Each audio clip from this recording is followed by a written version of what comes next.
மகேஷ்குமார் அகர்வால் கொஞ்சம் ஒரு மாற்றத்தை ஏற்படுத்துவார்னு எதிர்பார்க்கலாம். நம்ம எதிர்பார்க்கலாம். இல்லை, அவருடைய அந்த பணிகள்லாம் எப்படி சார்? அவர் ரொம்ப ரஃப்பான 2 தேனியில் பண்ணியிருக்காரு, தூத்துக்குடியில் எஸ்பியாக இருந்திருக்காரு. அவர் சென்னை மாநகரத்திலே காவல்துறை ஆணையராக இருந்திருக்கிறாரு. அவர் அங்கே பிஎல் முடிச்சுட்டு ஐபிஎஸ் ஆகி வந்தார். இங்கே வந்து டாக்டரேட் இன் கிரிமினாலஜி பண்ணியிருக்கிறாங்க நம்ம இங்கே யூனிவர்சிட்டி.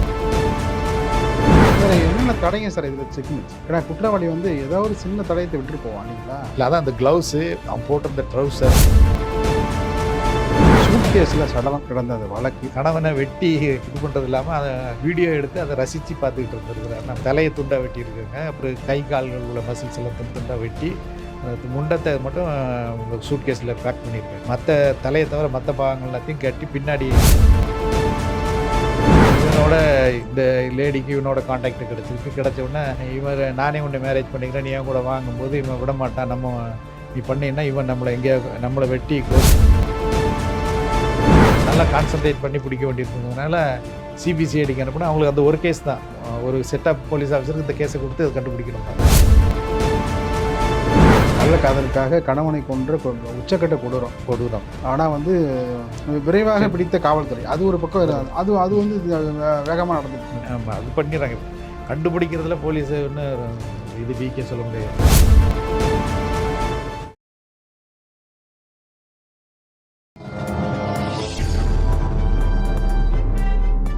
பத்திரிகை.com நேயர்களுக்கு இனிய வணக்கம்.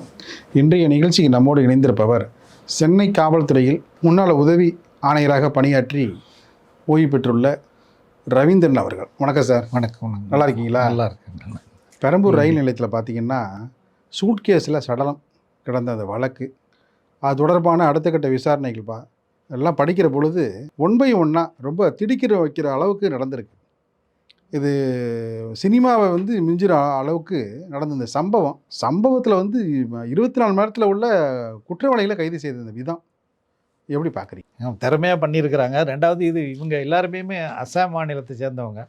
அங்கேருந்து இங்கே வந்திருக்கிறாங்க. அந்த பொண்ணு வந்து ரஹிமா, இந்த பொண்ணு ஏற்கனவே கல்யாணம் ஆகி டைவர்ஸ் ஆகி இன்னொருத்தனை கல்யாணம் பண்ணியிருக்கு, அமீர் அலிங்கிறவங்க. அமீர் அலி வந்து என்ன பண்ணுறான்னா, இங்கே தேனாம்பேட்டை அப்பல்லோ ஹாஸ்பிட்டலுக்கு வர்றவங்கள தங்குறதுக்கு, வெளி மாநிலத்திலேருந்து வர்றவங்களுக்கு தெரியாது இல்லையா, அவங்கள தங்குறதுக்கு ஆஸ்பத்திரி எங்கே போகணும், எங்கே அட்மிஷன் போடணும், எந்தெந்த ஸ்பெஷாலிட்டி இது கூட்டு போகணுங்கிறதெல்லாம் காட்டுறதுக்கு காட்டி கொடுக்குறது. அதில் பணம் வாங்கி நல்லா தான் இருந்திருக்காங்க, நல்லா சம்பாதிச்சிட்டு இருந்திருக்காங்க. அதாவது வெளிநாட்டில் வர புற்றுநோய் சம்மந்தப்பட்டவங்க, அந்த தேனாம்பேட்டை ஹாஸ்பிட்டலுக்கு வர்ற நோயாளிகள் அல்லது மற்ற இதுவும் பார்க்குறாங்க. அங்கே என்னென்ன பார்க்குறாங்களோ அவங்களுக்கு எங்கே போகணும் என்னங்கிறது தெரியாது இல்லையா. புதுசாக வந்தோடனே அட்மிஷன் வாங்குறது, கார்டு எங்கே எடுத்துகிட்டு போகிறது, எங்கே எக்ஸ்ரே எடுக்கிறது எதுவுமே தெரியாது. அதனால் கூடயே இருந்து எல்லா வேலையும் பண்ணுவாங்க. இந்த லாங்குவேஜ் ப்ராப்ளம் இருக்கும் அவங்களுக்கு.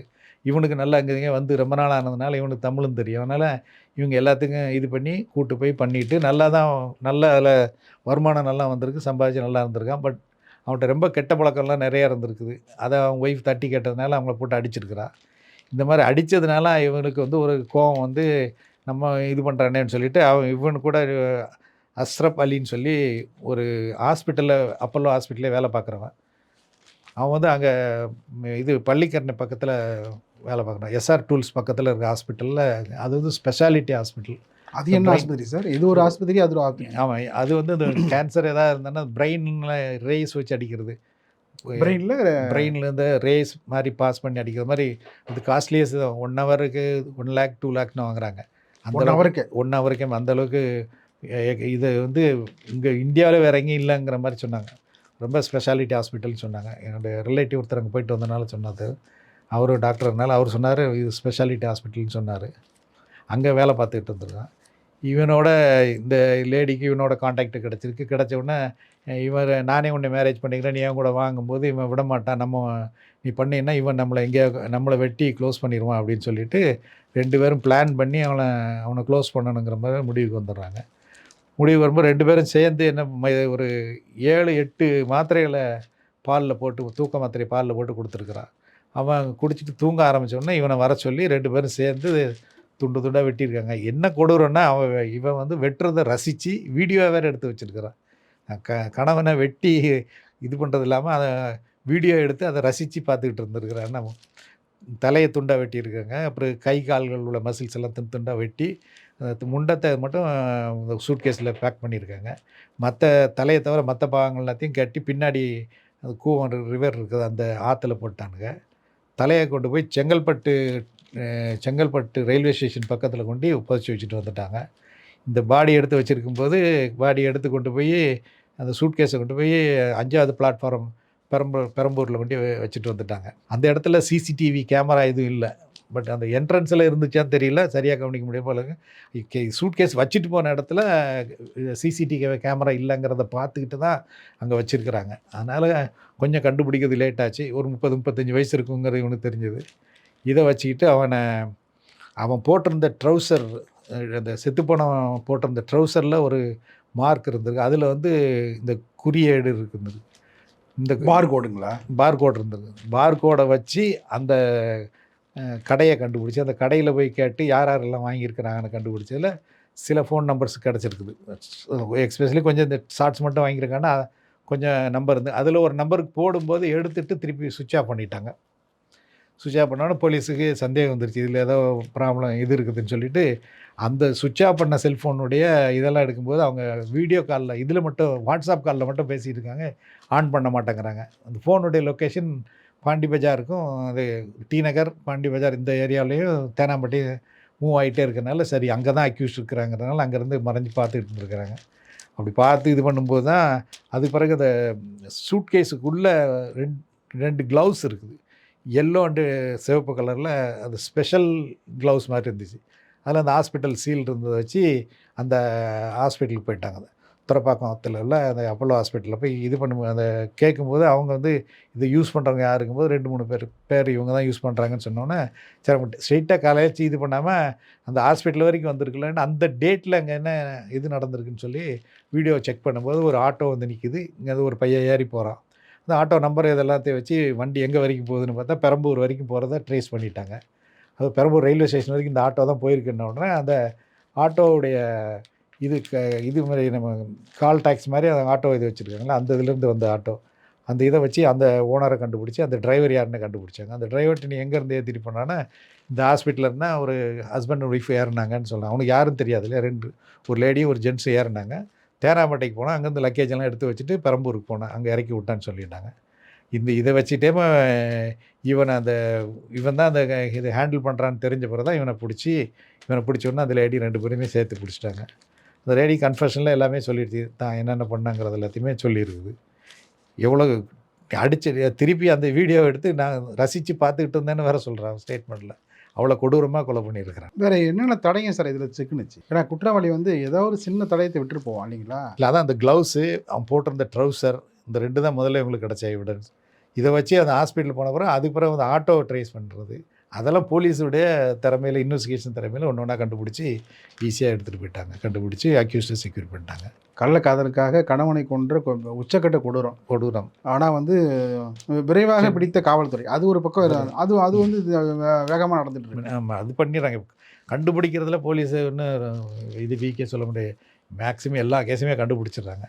நம்மளால் கண்டுபிடிக்க முடியலன்னு கொடுத்து சிபிசிஐடி கொடுத்து சிபிஐக்கு கொடுத்த கேஸ் தான் பெண்டிங் இருக்குது, 1-2 கேஸ் வழியே.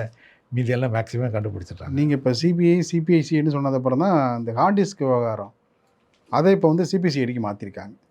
ஆமாம், இது அதாவது பொதுவாக என்னென்னா சாதாரண கேஸு இங்கேயே திருடு போச்சுன்னா இங்கே கண்டுபிடிக்கிற மாதிரி இருந்ததுன்னா இப்போ ஸ்டேட் விட்டு ஸ்டேட் போக வேண்டியிருக்கு. அப்படிங்கும்போது அது நல்லா கான்சன்ட்ரேட் பண்ணி பிடிக்க வேண்டியிருக்குங்கிறதுனால சிபிசிஐடிக்கு அனுப்புனா அவங்களுக்கு அந்த ஒரு கேஸ் தான், ஒரு செட் ஆஃப் போலீஸ் ஆஃபீஸருக்கு இந்த கேஸை கொடுத்து அதை கண்டுபிடிக்கணும்பாங்க. அது ஈஸியாக இருக்கும் அவங்களுக்கு. வெளியே போகிறதுக்கு, வெளி மாநிலம் போகிறதுக்கெலாம் ஈஸியாக பெர்மிஷன் வாங்கிட்டு போயிட்டு வரலாம். அங்கே இருந்தாங்கன்னா இவங்களுக்கு இங்கே பந்தோபஸ்து, இங்கே ஸ்டேஷன் வேலை எல்லாத்தையும் பார்த்துட்டு தான் வெளியில் போக வேண்டியிருக்கும். அது முடியாது. 2வது கான்சன்ட்ரேட் பண்ணி பிடிக்கணும்னா சிபிசிஐடி கொடுத்துட்டாங்க. இது வந்து சிபிசிஐடி மட்டும் பண்ணுதா சார்? சிபிஐயும் வந்து இது சம்மந்தமாக வந்து அவங்களும் முயற்சி எடுக்கிறாங்க அப்படின்னு ஒரு இல்லை, சிபிசிஐடி தான் கண்டுபிடிக்கும். இவங்களால் முடியல அல்ல சொல்லி முடியலன்னா கொடுக்க மாட்டேன், இவங்களே கண்டுபிடிச்சிடுவாங்க. இதெல்லாம் ஒன்றும் கஷ்டமே கிடையாது. பட் முதல்ல சொன்னது 15 சிடி காணாமல் போச்சுன்னு சொன்னாங்க. ரெக்கவரியில் 30 சிடிக்கு மேலே ரெக்கவரி பண்ணியிருக்கிறாங்க. ஆனால் எப்படி போகிறது, 34 ஹார்ட் டிஸ்க் ரெக்கவரி பண்ணியிருக்காங்க.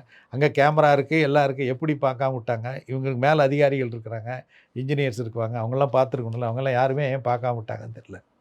எப்படி இப்போ வெளியே போக அலோவ் பண்ணாங்க. 2வது வெளியில் போகும்போது செக் பண்ணி தான் அனுப்புவாங்க. இதில் மறைந்திருக்கிற மற்ற மர்மம் என்னென்ன வகையில் சார் அடங்கியிருக்கு? இல்லை, அதில் என்ன ஊழல் நடந்திருக்குங்கிறத தெரிஞ்சுக்கலாம்.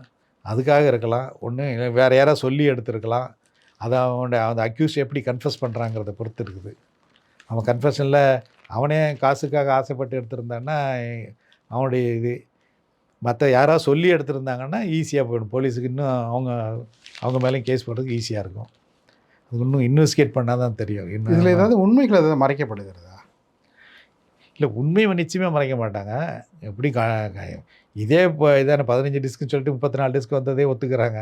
அதனால் எதுவும் மறைக்கிற மாதிரி இருக்காது. இல்லை, மேன்மேலும் ஏதாவது வந்து வெளிவராத உண்மைகள் ஏதாவது இதில் வந்து மறைப்பதற்கான டிஸ்கில் தான் இருக்கும். அந்த டிஸ்கில் இருக்கும். அந்த டிஸ்கை படித்தேன்னா தெரிஞ்சு போய்டும் என்னென்ன இருக்குங்கிறத கண்டுபிடிச்சிடலாம். இப்போதைக்கு இந்த இனிஷியல் ஸ்டேஜில் இருக்கிறனால நம்ம ஒன்றும் சொல்ல முடியாது. இல்லை, அது இப்போ இந்த வழக்கு வந்து இன்னும் தீவிரப்படுத்தப்பட்டு அரெஸ்ட் பண்ணி எல்லாம் முடிச்ச பிறகு தான் போலீஸும் வெளியே சொல்லுவாங்க. அது வரைக்கும் கொஞ்சம் கான்ஃபிடென்ட்டாக தான் என்கொயரி பண்ணுவாங்க. இதை தவிர்த்து இந்த ஒரு மாதத்தில் பார்த்தீங்கன்னா இந்த லா அண்ட் ஆர்டர் அதனுடைய அந்த பங்களிப்பு வேகம் அதே போல் வந்து இதில் காட்டின காவல்துறையுடைய கடமை இல்லை. இப்போ புது கவர்மெண்ட் வந்ததுனால இன்னும் அதிகமாக நடந்துக்கிட்டு இருக்குது கேஸஸ். புதுசாக வந்தவுடனே நிறைய அந்த ரவுடிஸ் எல்லாம் கொஞ்சம் இதாகிட்டானுங்க. ஈஸியாக அஃபென்ஸ் நிறைய பண்ணிகிட்ருக்குறாங்க. எப்படியும் புது டிஜிபி வந்திருக்காரு, எல்லாத்தையும் வச்சு கண்ட்ரோல் பண்ண ஆரம்பிச்சிருவாங்க. இந்த மந்த்துக்கு வேறு கண்ட்ரோலிங் நல்லா இருக்கும்னு நினைக்கிறேன். எப்படி இருக்குன்னு பார்ப்போம், போனால் தான் தெரியும். மகேஷ்குமார் அகர்வால் கொஞ்சம் ஒரு மாற்றத்தை ஏற்படுத்துவார்னு எதிர்பார்க்கலாம். ஆமாம், எதிர்பார்க்கலாம். இல்லை, அவருடைய அந்த பணிகள்லாம் எப்படி சார்? அவர் ரொம்ப ரஃப்பான 2 டிஸ்ட்ரிக்ட் தேனியில் பண்ணியிருக்காரு, தூத்துக்குடியில் எஸ்பியாக இருந்திருக்காரு. அவர் சென்னை மாநகரத்திலே காவல்துறை ஆணையாளர் இருந்திருக்கிறாரு. அவங்க அங்கே பிஎல் முடிச்சுட்டு ஐபிஎஸ் ஆகி வந்தார். இங்கே வந்து டாக்டரேட் இன் கிரிமினாலஜி பண்ணியிருக்கிறாங்க நம்ம இங்கே யூனிவர்சிட்டியில். அப்புறம் பிஎஸ்எஃப்பில் ஸ்பெஷல் டிஜிபியாக இருந்திருக்கிறாங்க. சிபிஐலலாம் ஒர்க் பண்ணியிருக்கிறாங்க. இன்வெஸ்டிகேஷன் எல்லாமே தெரியும். அவர் எப்படி அது குதிரை நம்ம லாடாக எப்படி பிடிக்கிறோமோ அதுக்கு தகுந்த மாதிரி போகுங்கிற மாதிரி அவர் எப்படி போலீஸை ஆட்டி வைக்கிறாரோ அதுக்கு தகுந்த மாதிரி கண்ட்ரோலிங் வந்துடும். பார்ப்போம் எப்படி இருக்குது புது டிஜிபி எப்படி பண்ணுறாருன்ட்டு இனிமேல் தான் பார்க்கணும் நம்ம. மிக்க நன்றி சார்.